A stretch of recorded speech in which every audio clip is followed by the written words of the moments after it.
Get my 6.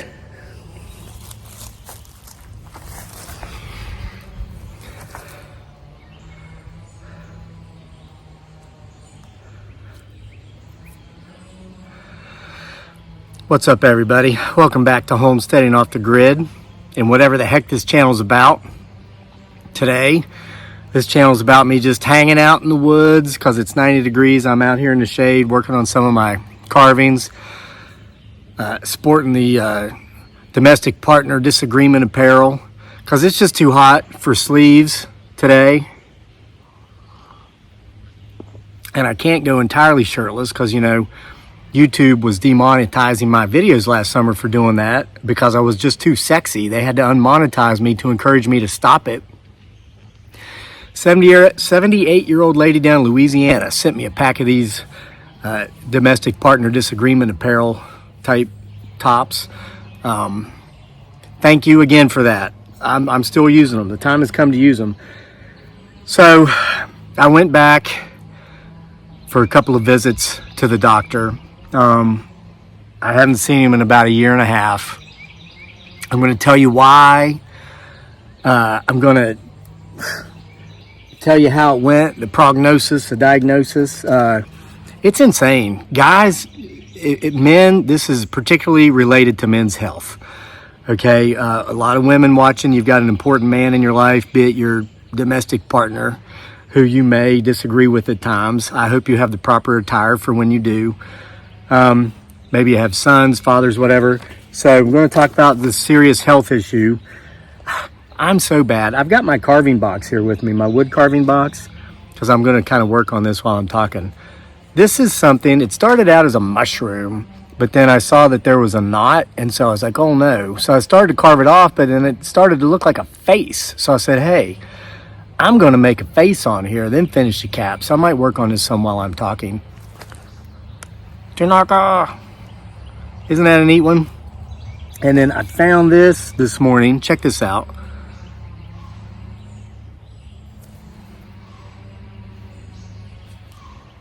Oh, that's just a deer snorting back there. He's warning me that something's around. There's a chainsaw over there somewhere. Try to ignore that. You can probably barely hear it in there. But isn't this beautiful? It's a bird's nest. I found this on this old dirt road I was running on this morning. Went out and ran 4 miles this morning. Waited till 9 o'clock to do it. That was too late. It's already hot and humid. It's time to start making sure to get these runs in before 7. But I saw this. It was perfect. So I'm going to carve some little wooden eggs to put in here. I thought that'd be neat.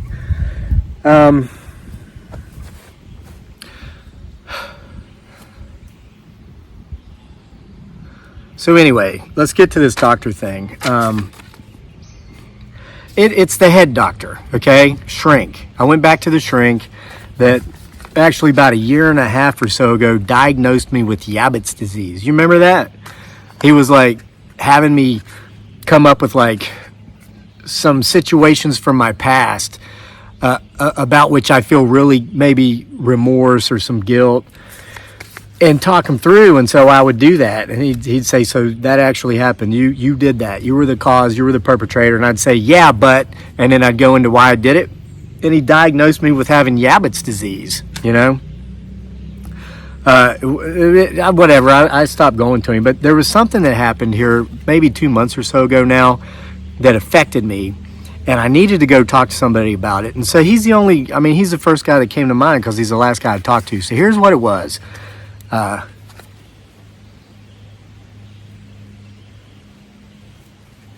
chainsaw stopped, and I thought I heard foot, you know.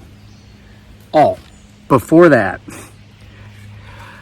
listen, most of you have a file that you keep on yourselves called Stupid Things Smart People Do. I don't have that file because I don't consider myself smart. I consider myself to be of average intelligence.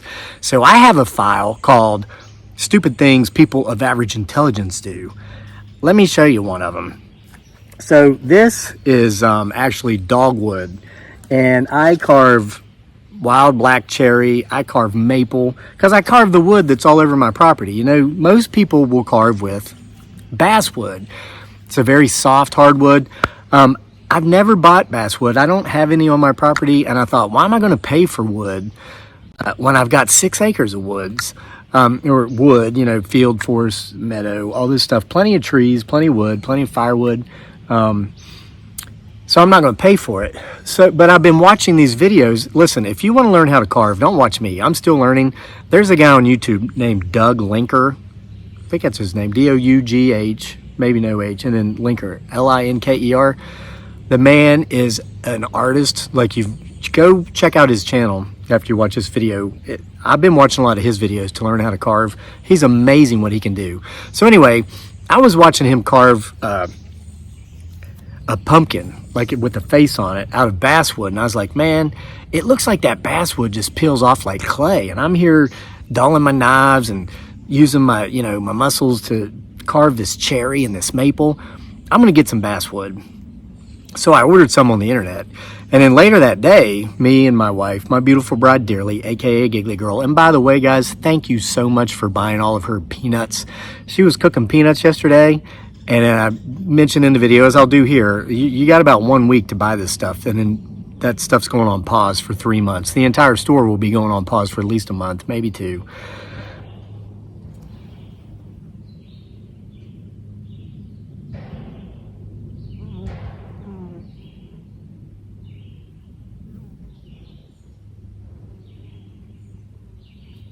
If those were not loud, thunderous tree knocks, I don't know what they were. It wasn't thunder.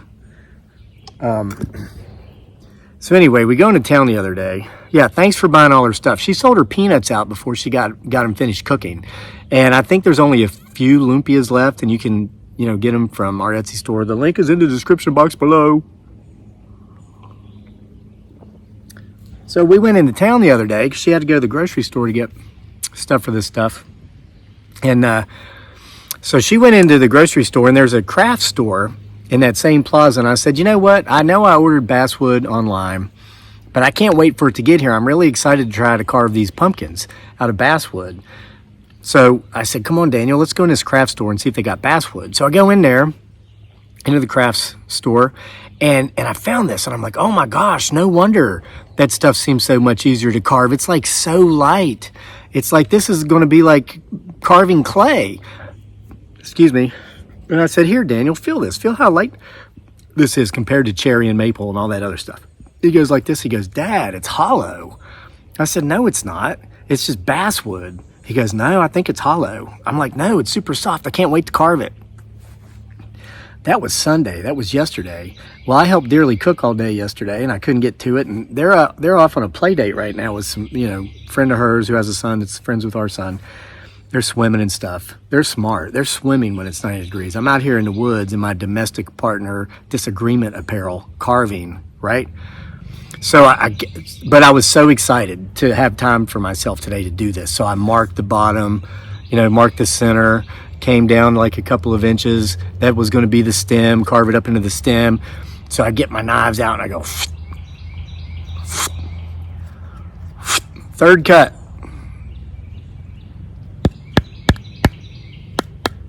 My son was right. It's hollow.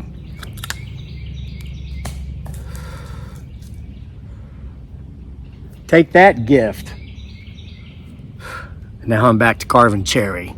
All right, but my basswood will get here eventually. But come on, let's get to this men's health issue in just a second.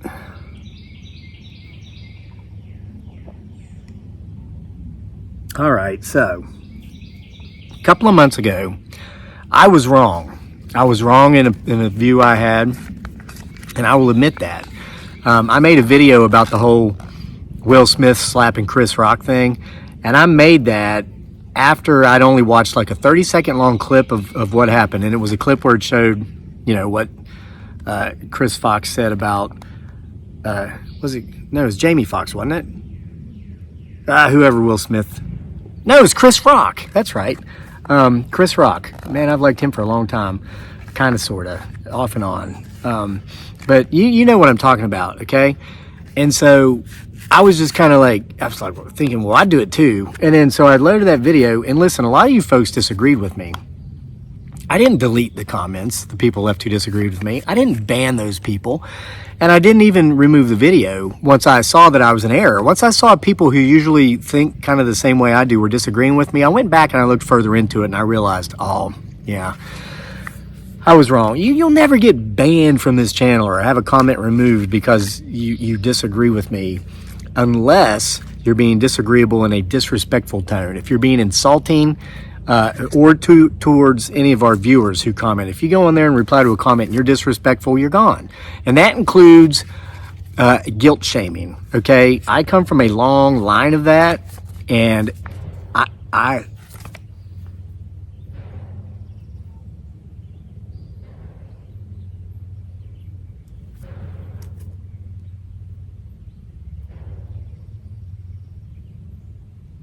there's some activity going on back here today.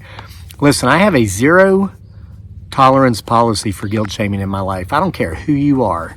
You try to guilt shame me, you take that toxicity elsewhere because it's not welcome around here. So anyway, I started looking into, because I thought, at first I kind of agreed with Will Smith. There's got to be something wrong with me. But then again, I saw the rest of the story, and I didn't agree with his actions much at all. But this term kept coming up in the comments section. They were saying Will Smith is a prime example of toxic masculinity, and then people would say, if you agreed with what he did, then you are the proud owner of toxic masculinity. And I'm like, what the heck is this toxic masculinity? So I Googled it. And oh my gosh, it made me, I had to go back to the shrink over this stuff. And I'm getting to it, trust me. Do you know how many different types of masculinity there is out there? Listen, I started Googling it. I printed off notes because I couldn't remember all this stuff. I guess there's 4 types of masculinity: hegemonic, complicit, subordinated, marginalized. And I'm like, what's that even mean? So I keep looking down, and then the next thing is it talks about the levels of masculinity. I'm like, what's that? Well, it says the 5 stages outlined in this article or whatever. Stage 1, unconscious masculinity. Stage 2, conscious masculinity. Stage 3, critical masculinities. Stage 4, multiple masculinities. Stage 5, beyond masculinities. I'm like, what's this stuff even mean? It's like, I'm manly, but I don't know it. I am manly, and I do know it. I'm manly, but I'm going to deconstruct in the ways in which I'm manly and psychoanalyze them. And then there's, I've got multiple ways in which I'm manly, like a schizo or something. And then beyond masculinities, what is this? You're constantly walking around, pumping weights, and excited and stuff. Okay, so I get even more confused. I'm like, I can't figure this stuff out. Like I told you earlier, I don't have a file called Stupid Things Smart People Do. I have a file called Stupid Things Moderately Intelligent People Do. I'm not smart. I can't figure this out. I'm like, I got to go talk to a shrink about this. So here's modern masculinity. Traits like integrity, authenticity, and how he cares for himself and those around him are integral to how a man perceives his own masculinity today versus merely physical strength, power, and affluence that prior generations may have prioritized. Now, I kind of understood that a little bit because of Gen Z. To my understanding, there is a very large percentage of Generation Z who views masculinity of any form in a negative light because it's viewed as an unfair advantage over females. And so there's I met some Gen Zers, some guys that I think, man, 20 some years or so ago, this gentleman might have been accused of being a little light in the slippers. And if he is or was, so what? Not judging, just saying that would have been, maybe you would have thought about this guy. And then, so then you see this beautiful, Gen Z girl come up and join him, and he was like, oh yeah, 1990s, I was in college, I remember all the movies back then, all the hot chicks always had, that one gay friend. He's like, her, she's hot, I guess he's a gay friend. I'm like, oh, who's this? He's like, oh, this is my wife. More common than not among a certain percentage of Gen Zers. And I'm not judging, I'm not saying it's wrong, I'm not saying nothing about it. It's just how times have changed. All right. This is the part that drove me to the shrink. Hybrid masculinity. Hybrid masculinity. Hybrid masculinity refers to men's selective incorporation of performances and identity elements associated with marginalized and subordinated masculinities and femininities. Femininities. You guys have recommended I gift him her, it, or they. Take that along with that hollow block that's useless. That information was useless to me because I couldn't make heads or tails out of it. So I said, man, I'm going to go see the shrink. So I went back. I called, set the appointment. I go in. It'd been like a year and a half since I'd seen him. And he's like, you look vaguely familiar. Have I met with you before? I'm like, yeah. I mean, you probably have a file on me in your computer system. He looks at me. He goes, no, I don't. I'm like, how do you know? You didn't even look. And he's like, I just don't see myself keeping a file on someone like you. And we haven't even really talked yet, and he couldn't remember who I was. So I'm like, okay, whatever. And so he goes, why are you here? And I said, Doc, I am confused, and I need straightened out. I need to know what sort of masculinity I possess and whether or not it's appropriate in our modern culture. Because I don't want to be out there offending people with the wrong form or version, or because I'm in the wrong stage of masculinity development. I mean, this is a concern to me because we live in a time in a society where everybody looks for a reason to be offended. It's like they feel they get bonus points in life if they can be offended. Man, I won't be giving all these people all these bonus points. So I need to know where I stand, right? And so I'm telling him this, and he's looking at me, just shaking his head. And I go, okay, so can you help me figure this out? He goes, I don't need to. He says, I've already figured out your problem. And I'm like, oh, now he's going to remember me. Now he's going to remind me that I have Yabbitt's disease, right? And I said, well, Doc, what is it? He goes, you've got way too much time on your hands. If you have the time to sit around and look this kind of stuff up on the internet and try to figure out where you fit in, and you let it like take up any space in your head, he says, I have got to know, like, what kind of work do you do? I said, well, I'm a YouTuber. Oh, he's laughing his butt off. So that's what happens when you tell people you're a YouTuber or a writer, or for some reason you're from West by God, Virginia. They laugh. Now with that West Virginia thing though, they'll tell you every West Virginia joke they've ever heard too. And then they'll get back into the conversation.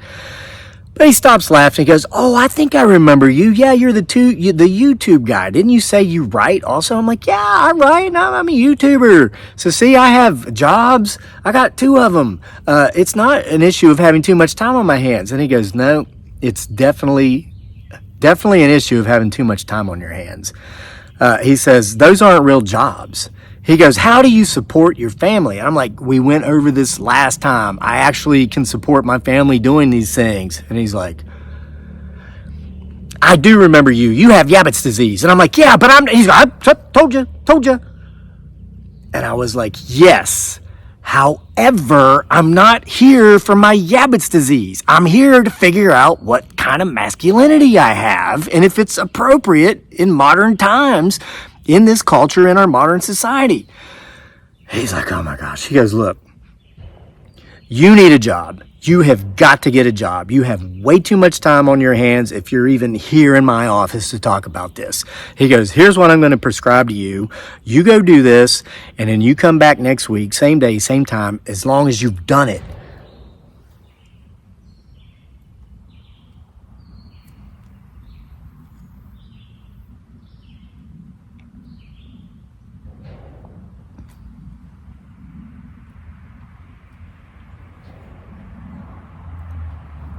So I'm like, anything, Doc, anything, you got to help me out.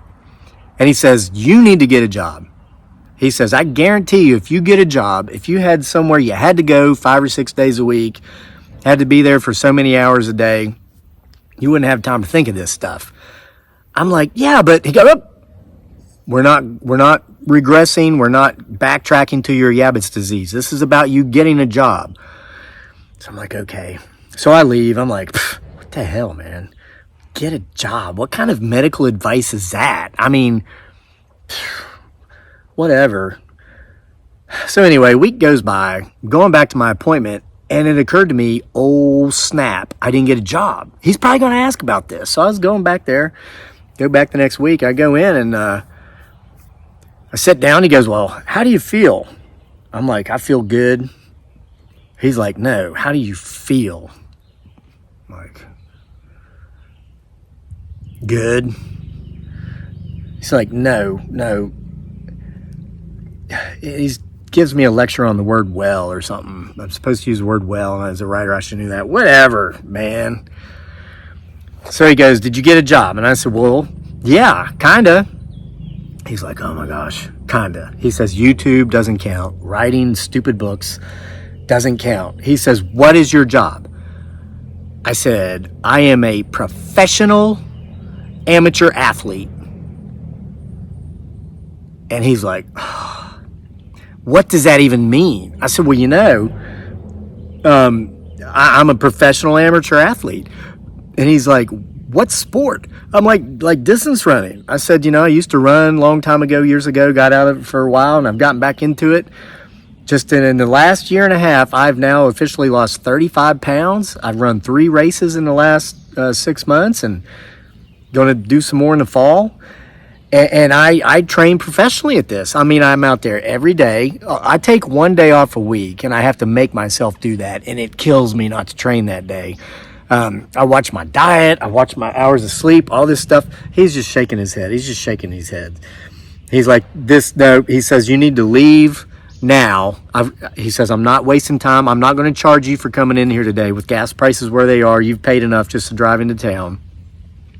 But you need to leave, and you are not welcome here again until you have a real job. And then we can talk. He says, because I'm convinced if you had a real job, you would not have these issues, the time to try to figure out what the heck kind of masculinity you are. I'm like, Doc, I just gotta know. I'm so confused. He goes, look, you're the type of man who obviously just doesn't want to work. That's the type of masculinity you are. I'm like, okay. So I left, and I'm driving back home, and I'm like, I think I'm done. I think maybe that is the prognosis or the diagnosis or whatever. And if the cure is like getting a job where I go work like 8 to 12 hours a day like I've done in the past, where somebody's always telling me what to do and expecting me to be there every day, man, who can do that? I mean, I know like these Gen Zers I was talking about, they're not doing it because they don't want to. They're just not, and they're in the position somehow to be able to. I guess parents are letting them stay with them and stuff, so they don't have bills. And I'll tell you what, I'd do it for my son. As much as I hope and I believe my son is going to go into social media and all this stuff. But I hope he does whatever he wants, even if that's not going into social media. But if it was a choice between letting him stay with me and me help take care of him and support him for a while so he could avoid those crap jobs, I'd do it. So I get it. So whatever, that's the type of masculinity I am. I'm the type of man, according to this guy, who doesn't want to work. So he says, okay, let's say it's true. Let's say it's true, Doc. Let's say you're watching this. Yeah, but let's compare tax returns. Biatch!